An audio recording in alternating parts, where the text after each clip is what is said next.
Chapter 19. Hollywood Again. The Turkish Air Force Chinook did not carry the Mustang very far. It carried the car carefully to the road near the bridge entrance. First the front wheels touched the ground, then the back wheels were gently lowered. 2 policemen quickly removed the chains from the hook, and the helicopter flew away. "What a pity the flight was so short," Gail said. "I wanted to see Istanbul from the air." Sergeant Kamal was waiting for us when we got out of the car. "You're wonderful," Gail said to him. "You saved our lives. I don't know how to thank you." Sergeant Kamal smiled. "The 2 men who were chasing you in the Mercedes were Americans," he said. "But they weren't members of your movie crew. I've been talking to your director, Miss Chapman, at Topkapi Palace. The 2 men who should have been in the car have been found near the Imperial Gate. They were unconscious. They had both been hit on the head and tied up, but they are okay now. The men who chased you are being questioned at police headquarters, so we'll soon know who they are working for." The sergeant took us back to the movie set in a police car. Carla Chapman was waiting for us. "Are you both okay?" she asked. "We were so worried. You drove away from the palace so fast. It must have been terrifying." Gail told Carla about our adventure on the Galata Bridge and about the helicopter. Carla was shocked when she heard about the danger to the star of her movie. "Still, there's one good thing," Carla said with a smile. "We got some really good shots of the car chase before you got too far from the cameras. What a pity we couldn't shoot you on the bridge." It wasn't possible to shoot any more scenes that day, so we all went back to the hotel. So there were still 2 more days of shooting to be done before we all went back to Hollywood. I wasn't needed as Brent's double any longer, but I had to go on being Alan Davies, of course. I went to watch the shooting on both days. I had plenty of time to think about Gail's problems. On the second day, I made 2 decisions. The first was to go on using my Brent Foster clothes and makeup for a few days after we returned to L.A. The second was to send a fax to Homer Frank from Brent, asking for an appointment to see him. "We'll go and see Frank together," I explained to Gail, "and we'll find out what he really knows about these threats. But I'll go as Brent, not as myself." So the morning after the long flight back from Istanbul, Gail and I drove to Gate 4 of the Magic Movie Production Studios in Hollywood. Gail was looking beautiful, and I was still pretending to be Brent Foster.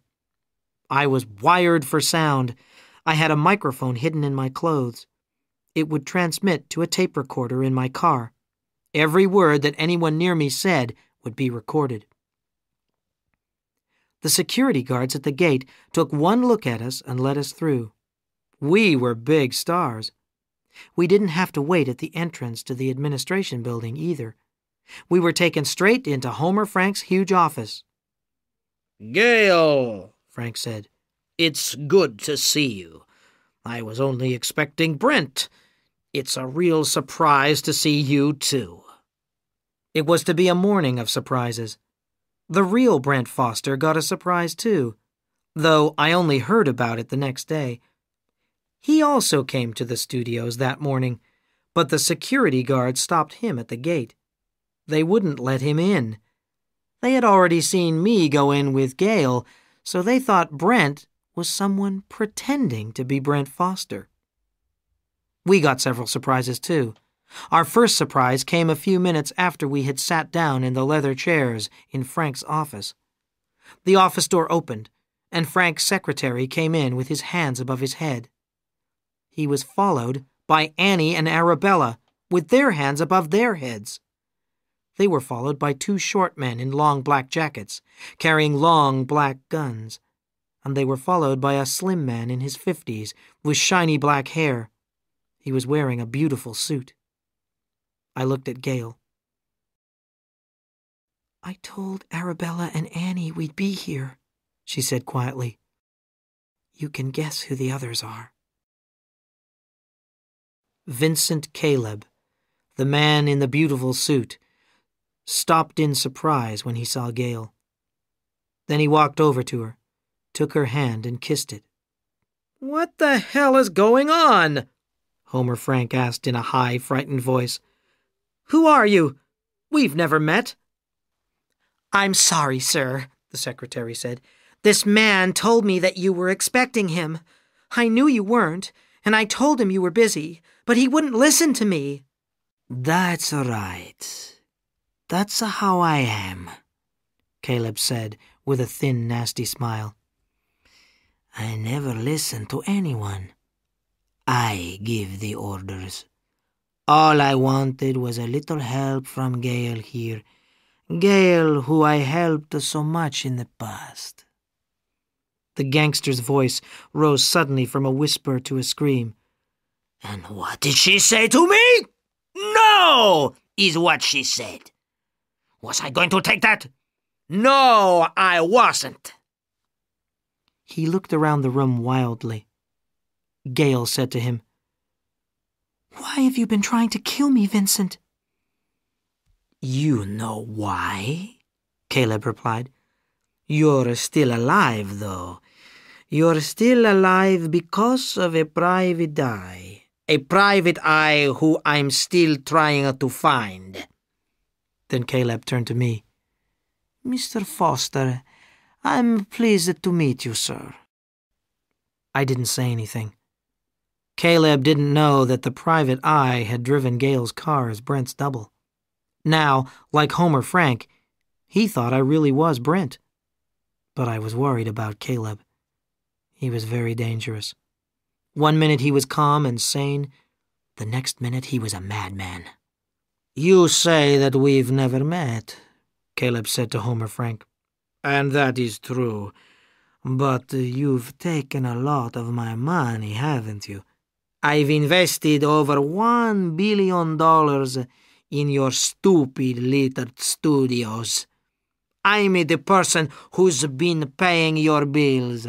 And now you have a movie that's going to be a big success. I expected to get all my money back.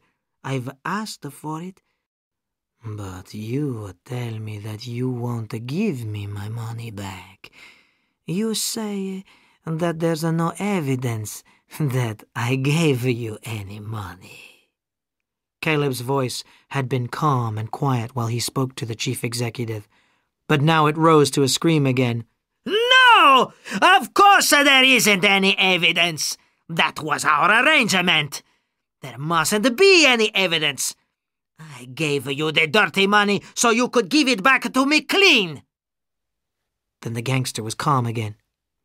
"So, you refuse to give me my money," he said. "Very well. I'll make sure that death behind the door is never finished. With Gale Lane dead, your studio will have no future. If you don't agree to pay me the money now, I will kill your star!" "Just wait a minute," I said quickly. I was angry and I forgot to speak like Brent Foster. I'm only a stupid actor, and there are some things that I don't understand. Let's start with Josie. Why did you injure her?" "We wanted to frighten Miss Lane," Caleb replied. "That was a good way to do it." "And the stone ball in the cemetery in Buenos Aires?" I asked. "Was that one of your tricks too?" "Yes, that was a good trick, wasn't it?" Caleb smiled. "One of my men hid in the cemetery overnight.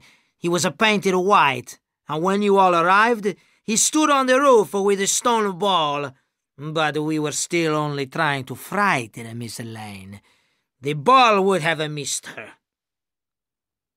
"Well, I know you weren't just trying to frighten Gale in Istanbul," I said, "because I was in the car with her. Your men were trying to kill us." Caleb smiled his thin smile again. "Enough of your stupid questions," he shouted. "Of course I wanted to kill her. With Miss Lane dead, the movie couldn't be finished." "Hey, boss," one of the gunmen said to Caleb. There's something wrong here. I go to the movies a lot, and I've seen all of Brent Foster's movies. This guy looks like Brent, but he doesn't talk like him. Are you sure he's really Foster?" Caleb walked up to me and looked closely at my face. Then he quickly pulled off the layer of latex and scratched away some of my makeup with his fingernails. "So," Caleb said. He was pleased. His voice was quiet but very dangerous. "We've found the private eye now." He turned to Frank. "Will you pay me my money?" Homer Frank shook his head. Caleb turned to his men. "Okay." "Shoot Miss Lane!" he screamed. Then lots of things happened very quickly. Arabella and Annie were flying through the air at the two heavies with guns. The women kicked the guns from the heavies' hands. At the same moment, I jumped forward at Caleb. But suddenly, there was a small gun in his hand. I grabbed Caleb's arm as he fired the gun. The bullet missed me, but I heard a scream from the other side of the room. I pushed Caleb's arm behind his back. He was a strong man, and he fought wildly, like an animal. I looked over Caleb's shoulder. "In here, Lieutenant!" I shouted. It was an old trick, but the gangster was so angry that he fell for it. As he looked round, I kicked his legs and let go of his arm. As he fell, I kicked him hard on the side of his head. I picked up Caleb's gun and looked around. Arabella and Annie had won their fight with the two heavies and had taken their guns. Gail and the secretary were okay, but there was blood on Homer Frank's shoulder. Caleb's bullet had hit him. He was in a lot of pain, but he would live. I walked over to the desk and picked up the phone. "Get me the LAPD," I said. "I want to speak to Lieutenant Dickinson." Gail and I spent the rest of the day at the studios with Dickinson. I told him about my hidden microphone. The lieutenant listened to the tape recording of what had happened in Frank's office. "What do you think will happen to Homer and Vincent and his men?" Gail asked me when we finally left the office. "Vincent Caleb will get himself a good lawyer, but his words are on the tape," I replied. "And his words on the tape will send him to jail. It'll probably take months to find out if Homer Frank has really been laundering Caleb's money." Soon, I said goodbye as Gail drove off with Arabella and Annie. I went to try and find Rick. My job was over, and I wanted to get paid before everyone knew about Frank and Caleb. However, Rick wasn't in his office. I waited for an hour. Then I left the studios and drove back to my own office. The red light on my answer phone told me that I had some messages. There were 2 calls for me. I pressed the button and listened to the first one. It was Gail. "Lenny, when I got home, there was a letter for me. A letter about the photos. Please call me as soon as you can."